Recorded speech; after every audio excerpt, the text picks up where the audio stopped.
সামনে আছে একটা node MCU board ESP8266 module. এই মাইক্রো কন্ট্রোলার দিয়ে আমি একটা ওয়াইফাই সিস্টেম এলইডি বানিয়েছি।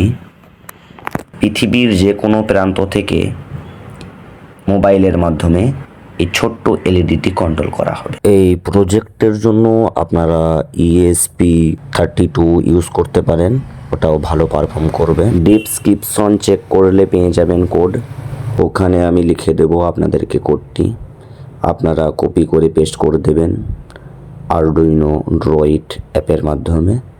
এবং একটা লাইব্রেরি ইনস্টল করতে হবে ব্লিঙ্ক নামে, ওটা করে নেবেন তাহলে খুব সহজেই হয়ে যাবে।